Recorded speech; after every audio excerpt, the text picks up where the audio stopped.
Welcome to Empowerment Radio. My name is Dr. Friedemann, and I'm so glad that you decided to join me. Empowerment Radio is about giving you the insights, tools, and solutions to address some of the most challenging aspects of our daily lives. So sit back, relax, and empower yourself. Welcome to Empowerment Radio. I'm your host, Dr. Friedemann. And I wanted to share with you a little bit about my life today, and at least at the beginning, because it's something that fits perfectly into what the topic of the show is today. I have since a few months a frozen shoulder. Now, if you ever had a frozen shoulder, it's very uncomfortable. Frozen sounds in general not bad, right? So frozen yogurt and so on, but frozen shoulders, not so much, because you cannot really move the shoulder, and especially you cannot move it very fast. And it started relatively quick, within a few days. And I just noticed when I was trying to wave the neighbor at some point, all of a sudden I had this excruciating pain in my left shoulder. So what do? You try to avoid moving it because it's so painful. And since COVID was closing everything down that wasn't so emergent or urgent or an emergency case, I just let my shoulder be my shoulder, and I didn't see anyone to check it out because I didn't know it was a tear or maybe anything else that needs to be addressed. So the longer I was not moving it, the worse it actually got. And at some point, finally, things lifted up. I could see an osteopath, and she said, well, it is a frozen shoulder. It's not a muscle or tendon tear. So you better start moving into the pain. Not into the excruciating pain, but into the pain, because if you're not moving it, if you're avoiding the movement, and sometimes I even avoided sleeping because it was so painful, then it only gets worse. Now, why am I telling you this? Because we do the same thing in our life. We do avoid. Many of us are masters of avoidance. And right now with COVID, we are anyhow asked to avoid certain things, to get too close to someone, to leave the house without a mask or disinfectant, or to not wipe down your foods, or whatever those things are. We are certainly in an avoidance pattern based on the situation we are in. But even before, isn't it true that very often we were avoiding things that we really don't like? Going to the dentist or the urologist, or having to pay taxes. Well, hopefully you didn't avoid it, or the dinner at the annoying in-laws, because they were just always talking about politics that you really were not interested in. So this kind of avoidance is something that we just do. And in general, you could say, well, maybe that kept our species alive. Evolutionary, you could say avoidance was probably necessary because humans and our forefathers and ancestors, physically, they weren't necessarily as strong as a saber-toothed tiger, or, as vicious as maybe like a poisonous snake. So avoiding all of those things was probably a good idea. And so it kept that species going. So it's very deeply ingrained that we avoid things that can hurt us, that can be dangerous to us. Now, it becomes a problem when avoidance becomes a habit. And when we are starting to avoid things that are really daily aspects of our lives. And when we avoid those things, let's say, for example, you avoid paying the bills. Well, they are just piling up. And at some point you feel that, mountain of unpaid bills is just looming over you, and you feel buried under. Or when you are avoiding certain conversations that you should have in order to clear the air or make the relationship better. Well, in the end, this also backfires because you more and more feel maybe estranged or resentful. So today I want to talk about four specific aspects, four parts of our lives that most of us have at least one that we are avoiding, and maybe all of them. And if you stop avoiding them, I guarantee you your life will change dramatically, because this is something I have observed with my clients over and over again.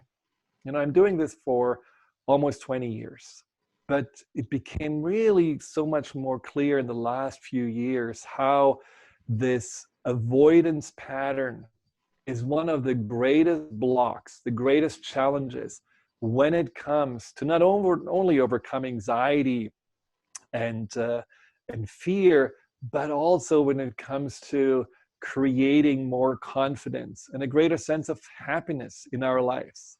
Because the more we are avoiding the pain that we are seeing in these situations, the more we actually creating pain inside of us through this avoidance.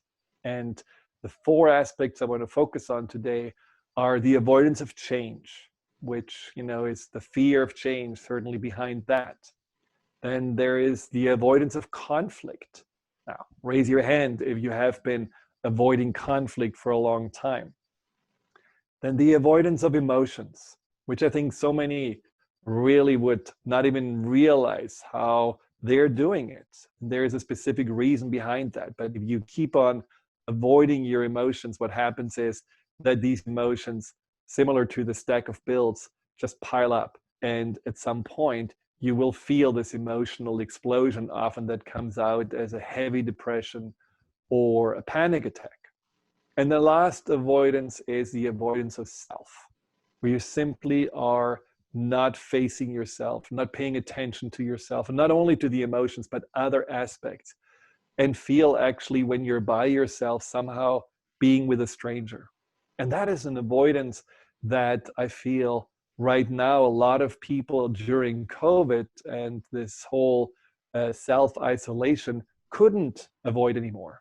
And that created also for so many people a challenge, but also an opportunity just to do some more self-reflection and introspection. So let's delve into this. What is the first avoidance? The avoidance of change. Now, I don't know, most of us have changed plenty of times in our lives, right? I mean, I remember plenty of times where I didn't want to do something. I didn't want to go to a test. I didn't want to move to a certain place. I didn't want to go to the first date simply because it felt uncomfortable. What if it's not going to work out? What if I'm not liked? What if I fail? And so in your mind, you think, well, wouldn't it be nice just to stay at home, put the feet up and read a book or watch TV? But you did it anyhow. And in the end, you say, oh, thank God I did do it. I did do it because, it really paid out. And I really, basically changed my life because of it. And all of us have probably had those moments that were big, meeting your spouse or choosing to have a child or changing a job. And something inside of us said, no, don't do it. And we allowed ourselves to do it. So we have changed many times. In fact, we are change masters. And still there is something inside of us that rather avoids change. Because there is a fear, the fear of the failure. There is a fear of making a bad decision. There is a fear of getting out of that comfort zone. Now, when people tell me, oh, this makes me feel uncomfortable, that makes me really feel uncomfortable because I feel we are so attached to that comfort zone. It's so important for us to somehow not get nudged beyond it, because we all have our little boxes that we somehow feel okay in, and we don't want to necessarily look or even think beyond it. Now, the problem with this comfort zone is that it has a tendency to become more and more rigid. Now, you probably know this about yourself. Like, let's say, for example, your comfort zone is to live your life in a certain routine. And that routine may not really be very fulfilling, but it's safe. You go to work, you go home, maybe you go for, I don't know, a little walk, watch TV, eat some dinner, end of story. Now, at some point you would have to admit that you're not taking any risk. You're not really expanding your life.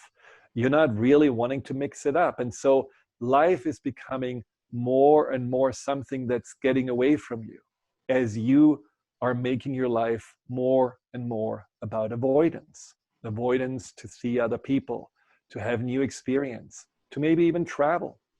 So when we are seeing the comfort zone as something that actually makes life smaller, and in some ways also makes us more contracted and even imprisoned, all of a sudden we realize, well, maybe that comfort zone is not that comfortable after all. Maybe that comfort zone is only familiar, and that's why we're holding on to it.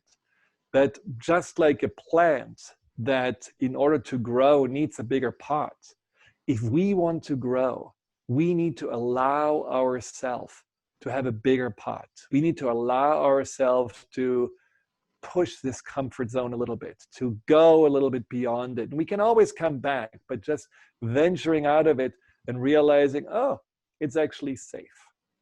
So if we want to overcome the avoidance of change, be aware of how your comfort zone may become uncomfortable because it becomes too tight, and how it is actually painful to avoid your growth, to avoid getting the most out of life, to avoid just venturing out and really experiencing more than you already have been experiencing.